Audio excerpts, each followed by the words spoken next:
public access tonight on the Whaler Guys TV show. Tonight we are privileged to have David Panagore, a previous guest on our show, and we're going to be talking about the Hartford happenings, everything from baseball to the XL Center, where the XL Center, where we are today, where the next steps are going on, just like with Michael Freemuth last week. David, we really appreciate you coming in. Oh, happy to be here, guys. Happy to be here. And here's, of course, Peter Hindle. Hey, I'm here too. That's great. It's great to be here. I'm glad to talk to you because you do have insight. You're very aware. As I've been trying to tell people that you've worked in Springfield, worked in Hartford, worked in New Haven, along that corridor we like to call the Hartford Whaler hockey market. Yeah, that's right. So you're very familiar with the cities. You're very involved now with listening on what's going on in Hartford. The Downtown Dwellers page on Facebook, which I believe you started. 2,400 strong now. Exactly. All right. And it's a great place to go, and it's very great. You can give your opinions, you can discuss things. People bring insight. Everybody's connected within the city. So that's we enjoy that very much, and we appreciate you coming on again tonight. Thank you. And we'd like to talk about what you think about the Springfield, Hartford, New Haven corridor. What do you think of that as a market? Well, the funny thing I think is that it is an amazing thing. We have a state border that might as well be a 1,000-foot wall for most activities. Right. You'd be amazed to know that less than 4% of the population from Hartford works across the state border up in Springfield area. And less than 4% from Springfield work south, and 1% from Hartford work north. So it has to be things like entertainment events that can break down that wall and start making this region act like a real region. So it's a show at the Bush now. It's a hockey game at the XL Center. It's that sort of activity. Now the only problem is UMass versus UConn. that is a bit of a problem. It's no contest these days, but it is still a problem. You enjoyed the UMass. Well, I was there during when it was Rage in the Cage, with Patino and all. Right. And now it's the basketball program's not so good. Right. Yeah, very true. Now with the development in Hartford going on, and the future construction up in Springfield with the casino and all that, should they be opponents? Should they get together? Do they want to share in the common interest, back and forth? Yeah, the interest of 91. They of course they absolutely should. I mean, when you look at the distance between these two cities, in fact, if you really thought about it, maybe from Burlington, Vermont to Albany to Hartford, we should form a new state. And it's called Places New England Didn't Pay Enough Attention to. And we've got a great population here. Yes. But the problem is, and you see it recently, they're going to put a casino in Massachusetts. So what's some of Connecticut's response? Let's put a casino in the box, a slot machine in the box, up in Enfield, not because we want to provide a quality entertainment experience, just because we want to stop people from driving across the border. So it's every dollar for themselves. And the other problem with the MGM is great, and it's going to be decent for Springfield. But I have to say, I don't see a lot of people from Vegas saying, "Oh my God, let's go for a vacation out in Springfield, Mass, to that great resort." Whereas Foxwoods and Mohegan, being remote, have a much more destination feel. And the Basketball Hall of Fame clearly should be using the XL Center. And honestly, I wish there was a better rivalry between the Wolfpack and Springfield Falcons, but no one's ever really glommed onto either team. No. So if we really had, and again, it'd be the same thing with UConn, but if we really had a uniting activity, I think the two could join together. But frankly, right now, too much energy is spent fighting each other. Yes. Oh yeah. And dividing a single pie. It's a race to the basement. It is true, and it's such a fractured market. Which I've always played this kind of theory that it's almost like volcanic in a way. It's very torrid and stuff. Eventually, things will settle down if, as you said, we go with a step-by-step process. That that region can actually focus on one team or one event, or even UConn with all the alumni, the 80,000 alumni within the area. That can actually centralize and focalize. But it has to happen for this XL Center plan. If nothing gets done with the XL Center, then we can't expect UConn to be involved, and we can't expect anything to happen with downtown. And then you're talking that New Haven arena plan, which is knock it down in 5-10 years or whatever it would be. Well, I agree with that. I agree with you there, and I think also that the Springfield's Civic Center is a good civic center, but there really just isn't the real base and the vitality. Mm-hmm. The vitality here is in Hartford, mm-hmm. and I'll tell you myself this year I went to a couple hockey games, and I'll tell you the Yukon hockey compared to the minor league, I gotta just say it. It was 10 times better. Yeah, it's two different worlds. It was two different worlds. Engagement. And that level of activity. If we could harness that, I don't see how. Right now, the Long Meadow crowd does come down here for the Bushnell, mm-hmm. and they come down here for Theater Works because mm-hmm. that's where quality theater is happening. Mm-hmm. If we had quality sports, and again, we build it and they stay here. Look, I'm a Red Sox fan. But I'm not traveling to get home at 2 a.m. from a game. Right. If I could spend my sports dollars here, I would. Mm-hmm. Yeah. And that's really what we were talking about is, we realize with the XL Center remodel, the retrofit they're talking about, it's going to be a process. People have to realize that. But if you go dark, all of our competitors outside the state are going to grab all of our business, and we just can't 9 have to 5 it. now. That's right. Imagine what it would be. Oh yeah, Starbucks is opening on Saturday. Good, keep on pushing it more to get people downtown. I mean, this weekend's gonna be great with the basketball. I mean, the people have to go downtown. They have to see what's going on. If you can get a ticket, great. Chris Lawrence was on from the XL Center. Mm-hmm. They're anticipating 50,000 people in Hartford. They're talking about hotel rooms, restaurants. It's phenomenal. They've even broken down the bars. The bars, right? It's team locations. Yeah, headquarters for each of those teams. That's phenomenal. That's great marketing. You're going to get that team's followers into that bar or restaurant, and they're all going to go there. And I want to give a plug to the Hartford Business Improvement District. The crew there, things like you talked about, don't just happen by accident. Mm-hmm. There's a lot of people on the ground working every day to promote the whole environment downtown. And really, one of the best places that's happening is the Hartford Business Improvement District. They do a great job. Michael Zaleski's involved. Michael Zaleski, Jordan Poland, a few other folks there. They do a great job. Yes, they're great people. I've talked to them quite a bit. And yes, it's another kind of quiet entity that just gets the job done. Yes. And that's it's everything together. Metro Hartford Alliance. You have the Hartford Business Improvement District. It's great because Michael is. He's out there all the time. Yeah, agreed. And I think that as you're talking about the 5-year plan, I'm seeing that there's been steady progress. Since I was with the city, when I left the city actually sponsored the study to look at the initial improvements to the Excel Center. When we published that study, we gave that study over to the Excel Center, the new board, CRDA. CRDA then acted on it. And did $35 million worth of improvements, and I think those improvements are great. Oh, they are. And there's been steady progress since then.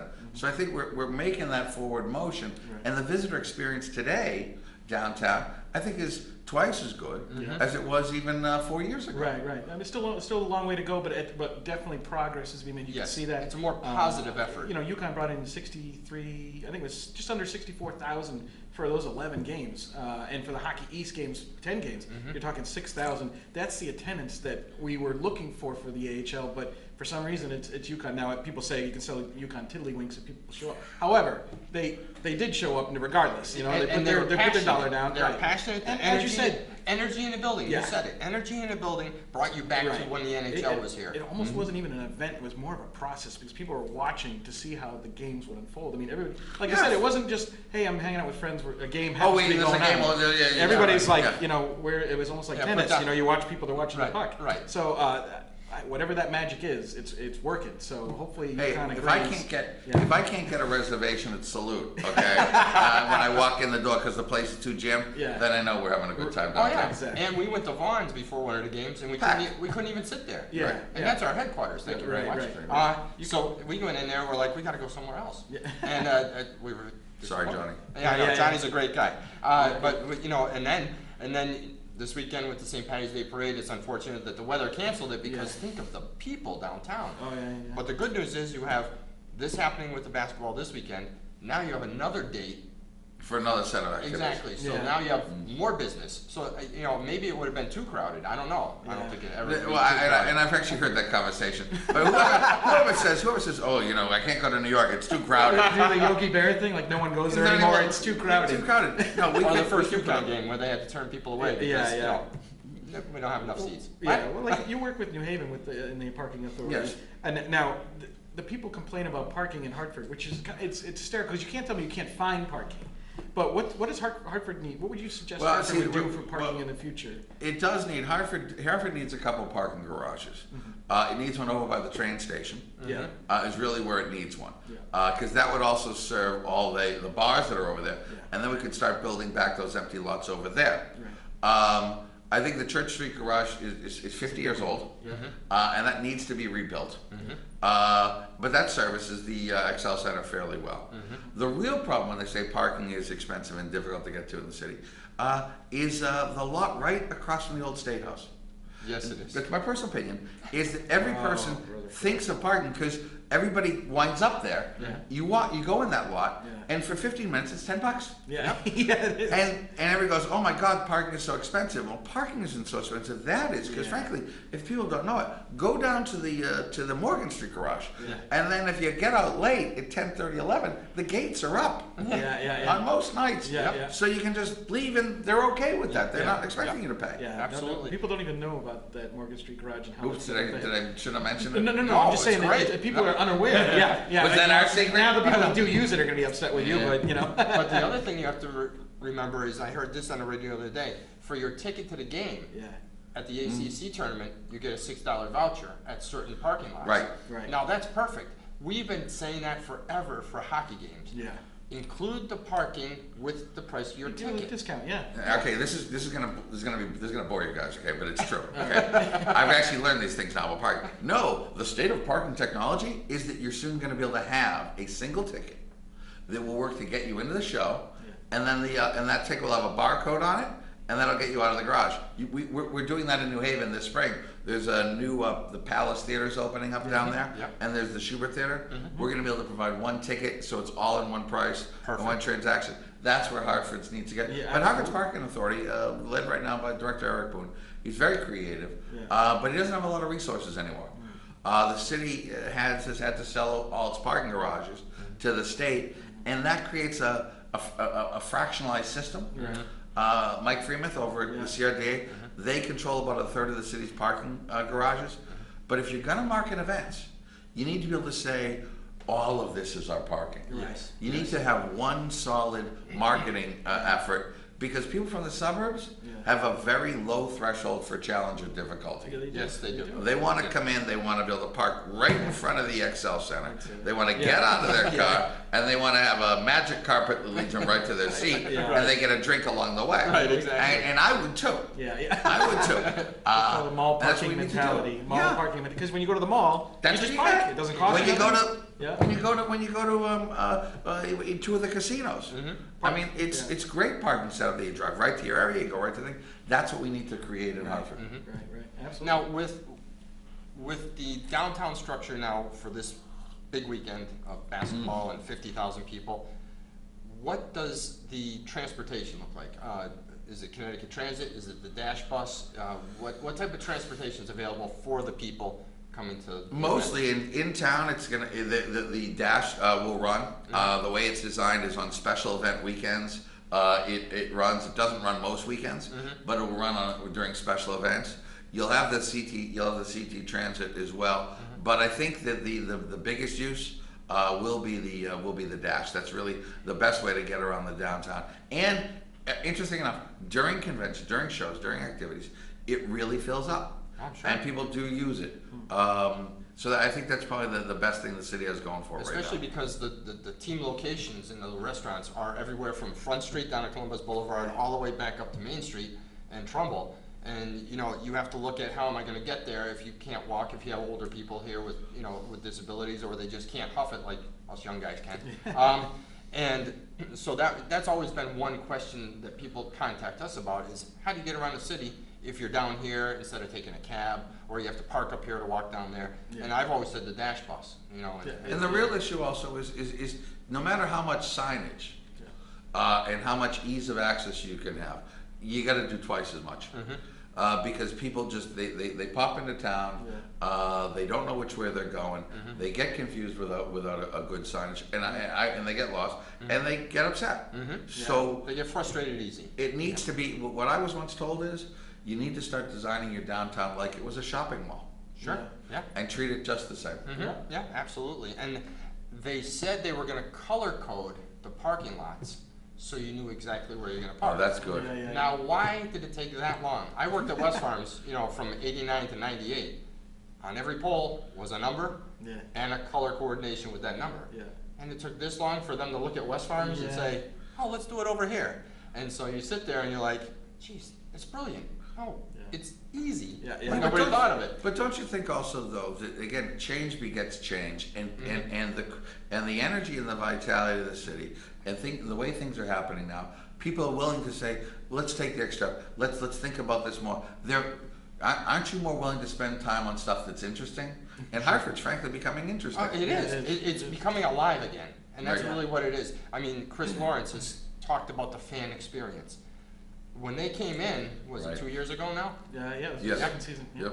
They were so excited. They were on our show before, and they talked about the main objective is fan experience. They want that person to want to come back. Hartford's doing that now. They're realizing the customer service, the level of professionalism, this is what we want for you.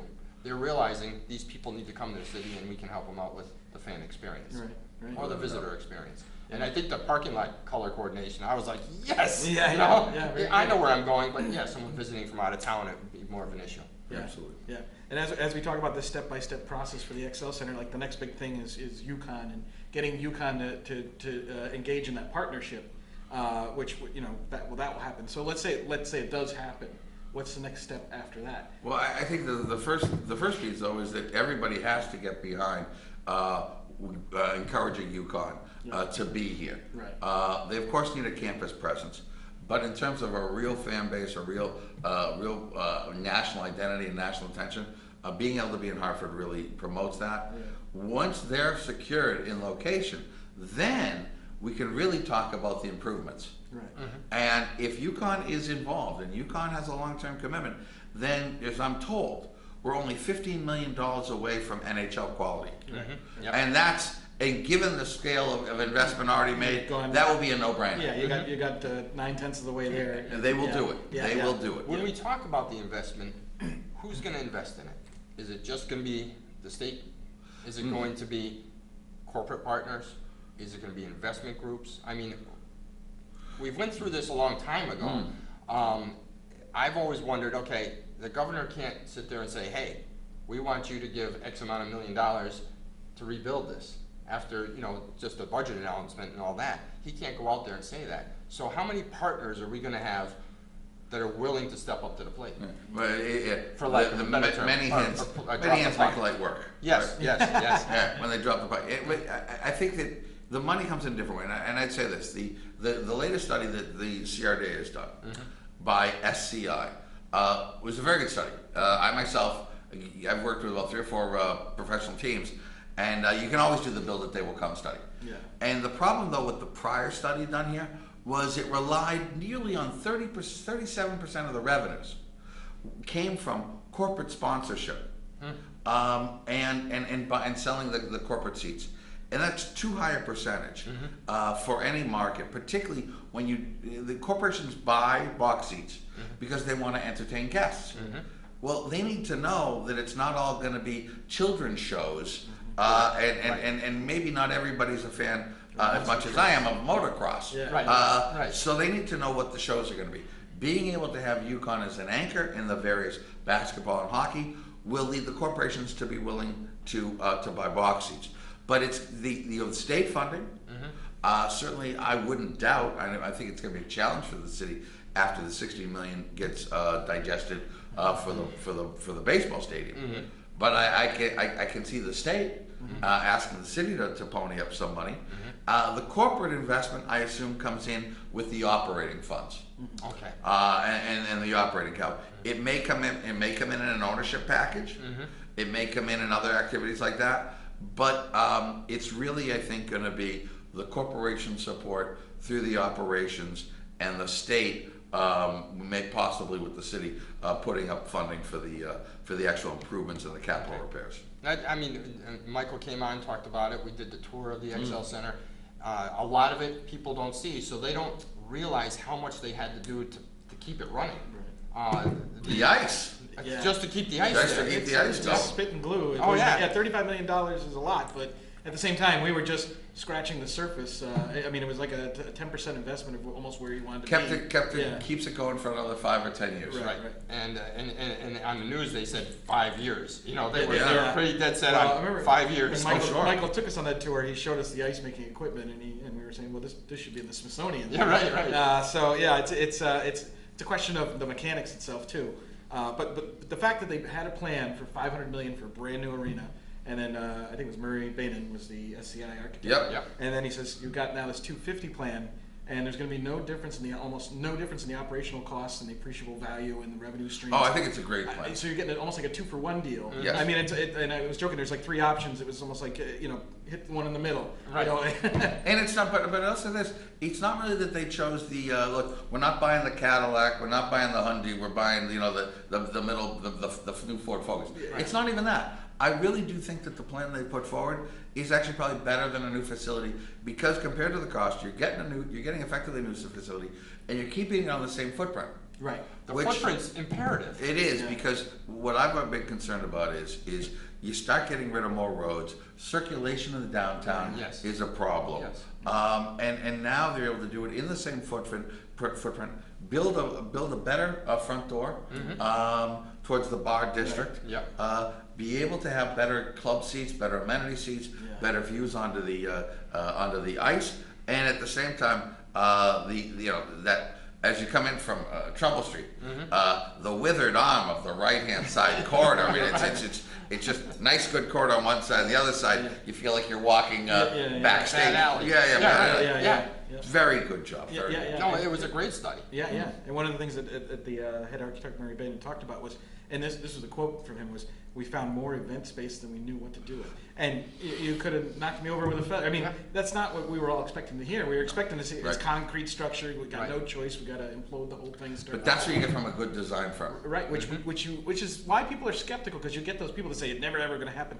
Because in 2007, that study said the XL Center, forget it. There's absolutely no way. Now we wait, 7-8 years, and we find somebody who found something that they didn't find, or what they weren't looking for. Well, what it says is this though, and the other guys who did the last study in 2007 were very well qualified. They also were people who make most of their money by building new facilities. Right, exactly. And so that team has actually probably written very few reports where they've ever said no. And most of the time they don't say rehab, they say, build something new that I could put my name on. Right, exactly. Yeah. And the other thing was when they talked about the size of the arena, and they showed the different arenas across the country. Unreal. And then Murray Bainan comes out and says, well, Winnipeg wasn't a brand new facility. Yeah. That was a rehab facility as well. Yeah. I didn't know there was a rehab facility. Yeah. So then there was one other. Brooklyn wasn't made for hockey. Brooklyn, right. But they're making it work, with the off-center scoreboard. Yeah, see how that goes. But the thing was, it's proof that we can use an existing building and make it work like Winnipeg.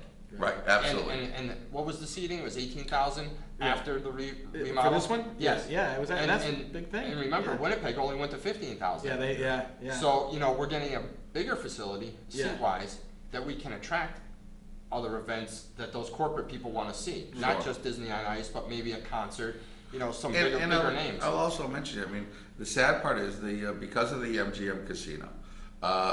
The casinos in Connecticut aren't going to be able to have as much money, which does mean they're not going to be able to draw as big a names. Yeah. It also means that MGM isn't going to be able to draw as big a names because they're splitting the same pie. Yeah.